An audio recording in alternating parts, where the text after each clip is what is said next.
दोस्तों नमस्कार। कल दिल्ली में सीएलसी के यहाँ जो है कांसलेशन मीटिंग थी। बैंकर्स, डीएफएस, आईबीआई ये सभी लोग थे भाई साहब। खैर, हम लोग बड़ी उम्मीद लगाए बैठे थे कि शायद 5 डेज़ पर कोई बात हो, 5 डेज़ बैंकिंग पर कोई मामला हो, क्योंकि स्ट्राइक नोटिस दी थी, उसमें लिखा भी था कि स्ट्राइक नोटिस फलाना के कंटिन्यूएशन में। एक अनुमान और लगाया था हम लोगों ने कि 12 तारीख को हम लोगों के लेट एमसी सिंगला साहब का जो केस है, हमारे आपके सबके महत्वपूर्ण, सबसे ज़्यादा महत्वपूर्ण केस, यानी कि पेंशन अपडेशन का केस, जो 12 तारीख को सुप्रीम कोर्ट में लगने वाला है। क्योंकि उसमें सब कुछ बैंक पेंशनर्स के फेवर में जाता दिख रहा है, इसको देखते हुए हो सकता है ये लोग कुछ अपना कुछ सोच रहे होंगे प्लान, या तो लिंगारान करने के लिए या क्रेडिट लेने के लिए। इस तरीके की बातें हम लोग अटकलें लगा रहे थे। लेकिन भाई साहब बिल्कुल नहीं हुआ, कुछ भी नहीं हुआ। हुआ क्या? केवल वहाँ पीएलआई पर बातें हुई और खाना पूर्ति हुई कि पीएलआई बिना पूछे कैसे दे दिया गया, बिना कंसेंट के। पीएलआई का क्वांटम नहीं तय हुआ कि किस स्केल से किस स्केल तक कितना का, ये सब बातें इस पर हुई। इस बातों का ग्रेविटी कितनी है ये नहीं बता सकते। अब इसके बारे में क्या कहें। कुल मिलाकर के नतीजा विहीन मीटिंग हुई, किसी बड़े उद्देश्य के लिए नहीं हुई। जब संपन्न हुई तो हम लोग जान पाए, जब आउटकम इसका आया।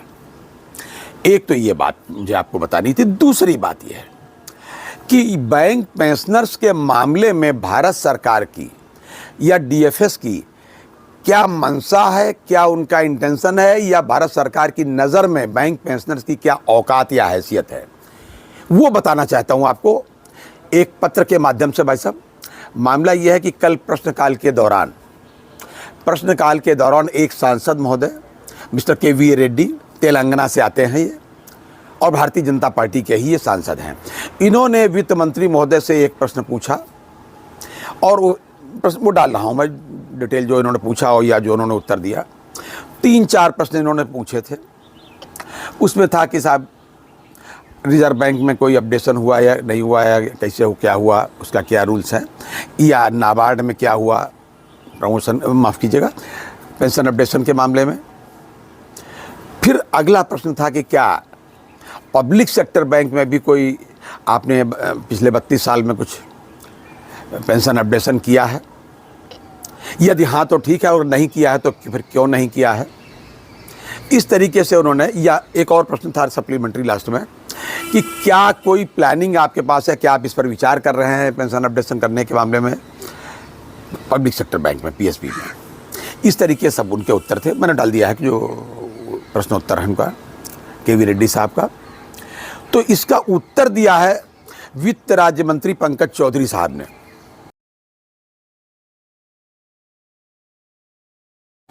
पंकज चौधरी साहब ने पहले तो आरबीआई के बारे में पूछा, तो उन्होंने बता दिया फला फला उसमें जो है नियमों के तहत इनका ये अपडेशन हो गया।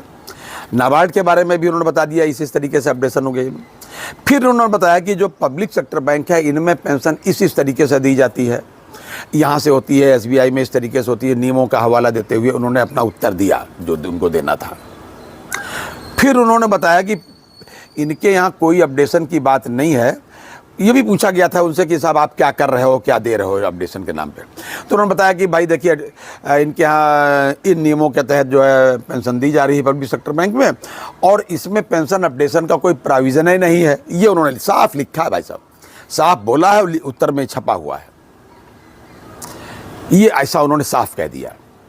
ये भी लिखा है इसमें कि साहब 12th बीपीएस जो जॉइंट नोट जो है, इसके आधार पर उनको जो एक्सग्रेसिया दिया जा रहा है, ये बात उसमें साफ लिखी हुई है। अगला था कि प्रश्न उनका केवी रेड्डी साहब का कि क्या इस पर आगे कोई विचार आप कर रहे हैं पेंशन अपडेशन के मामले में। उन्होंने कहा नहीं, कोई विचार ऐसा नहीं कर रहे हैं। ये उत्तर है उनका। जबकि 12 तारीख में फाइनल हियरिंग में हमारा केस लगा हुआ है, और सब अच्छी तरीके से जानते हैं कि इसमें पेंशन अपडेशन का क्लास है और प्रूव होने वाला है।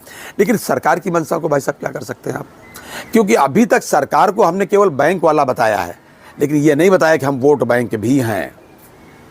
8 लाख से ऊपर पेंशनर हैं और 9 लाख के आसपास कर्मचारी हैं।